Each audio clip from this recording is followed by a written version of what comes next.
वृंदावन बिहारी लाल की जय। जय हो राधा रानी की जय। भैया हरा आज के हमार कथा कर्माबाई के ऊपर बा। कर्माबाई के ऊपर ठाकुर जी कैसे खुश भैन, कैसे उनके हाथ से रोज भोजन खाए लागन, सुनत जा।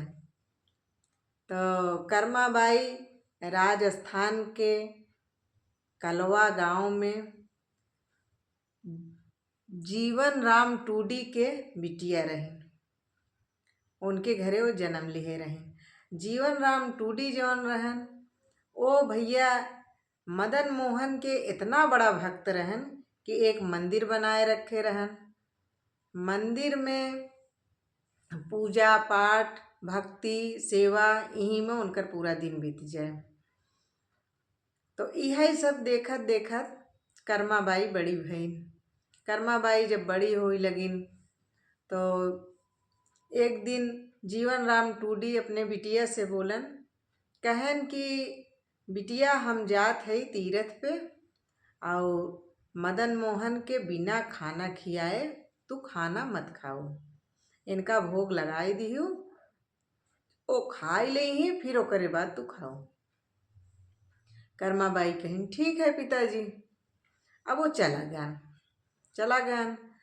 तो कर्माबाई बजड़ी की खिचड़ी बनाइन और बनाई के थाली में परोस के उनमें घी डालिन, थोड़ा से गुड़ डालिन, डाल के लई गई कान्हा जी के सामने रख दी। अब कन्हैया जी खाते नहीं हैं, कहीं कहीं खाए ला, बार बार कहीं खाए ला, वो नहीं खात रहन। फिर छोड़ के अपने काम में लग गई। फिर काम करके आइन दोपहर में तो कहीं कहीं कि अब खाना नहीं खाया, तू खाए ला तब हम खाई। तो कन्हैया जी खाएं कैसे, तो कहाँ घी गुड़ लागत कम बा यही से नहीं खात हन। अच्छा रुका तो उन घी और बढ़ाई दीन। जब घी और डाल दीन गुड़ और डाल दीन, डाल के चली गई, फिर काम में लग गई। ऐसे ऐसे शाम हो गया। तो जब शाम हो गया तो कर्माबाई कहाँ, अगर पिताजी के जो होता है तो फिर जय दिन पिताजी ना ही भूखा रह के पड़े और ना ही चुपचाप से खाए ला, और जब तक तू ना खाबा तब तक हमहू ना खाबे, पिताजी के आज्ञा बा। तो कहन ठाकुर जी के मूर्ति से आवाज आए कि अपने ओढ़नी से ओट कई दा फिर हम खाई ली। तो ओढ़नी से अपने ओढ़ाई दीन तो आराम से खाई लिहन। थाली पूरा साफ, थाली साफ हो गया, उन्होंने खाई लिहन।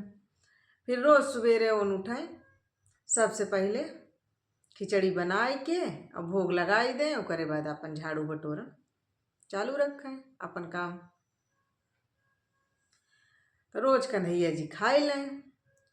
जब एक सप्ताह के बाद उनकर पिताजी आयन तो लगिन कहानी बतावे। जब कहानी बतावे लगिन तो पिताजी कहें कि इतना हम तीरथ करे गए, भगवान हुआ नहीं हमका मिलन, भगवान हमारे घरे में हैं, लेकिन हमका पता ही नहीं रहा कि भगवान हमारे घरे में हैं। आज से बिटिया तू ही भोग लगावा करा। फिर कुछ समय के बाद उनके पिताजी के देहांत हुआ। तो अब कर्माबाई सवेरे को उनका नियम रहा, सवेरे उठे बजरी खिचड़ी बनाई दें और आराम से कन्हैया जी आवे खाए लें। तब कन्हैया जी बाल रूप में आवे लगन, बाल रूप में आवे लगन, सवेरे आवे खाएं और चला जाए। अब जगन्नाथपुरी में हड़कम मच गई। पुजारी अलग सोचत हन कि इनके मुँह में सुबह खिचड़ी लगी रहा था, कहाँ से लगी रहा था, और सवेरे खाएं निकल लें।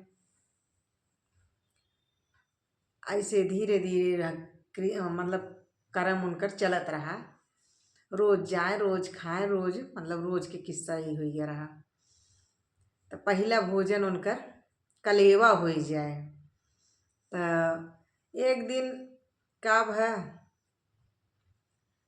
कि कर्मा बाई के एक साधु जाय के भड़काए दिए, ओका पता चलिए वो जाय के भड़काए दिए साधु कि बिना नहाए बनावत है, तो उसे भगवान के दिक्कत होए, नहाए धोए के साफ सफाई से तब बनावा तब खियावा।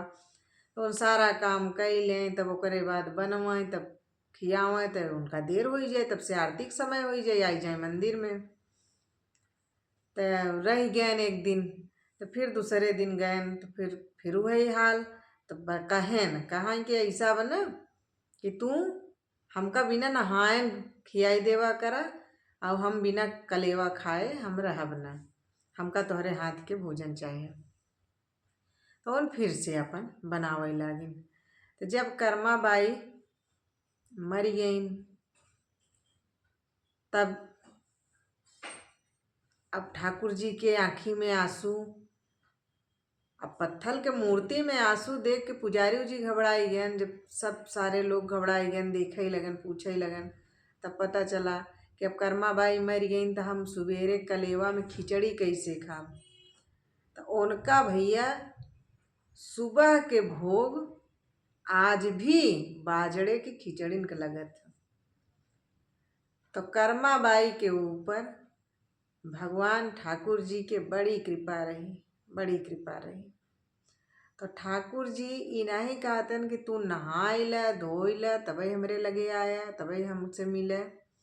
वो भाव के भूखा है, प्रेम के भूखा है।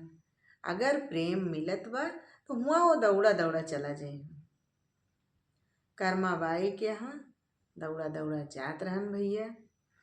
ऐसे सब केहू करबा, सब केहू खियाई ही। ई नहीं बा कि तू नहाए हा धोए हा कि नहीं नहाए धोए हा, ई सब ठाकुर जी देखबे नहीं करतन, कौनो भी भगवान नहीं देखतन। ये हम और आप बनाए है, हमारा आपके सोच है। बोलो वृंदावन बिहारी लाल की जय, जय हो राधा रानी की जय।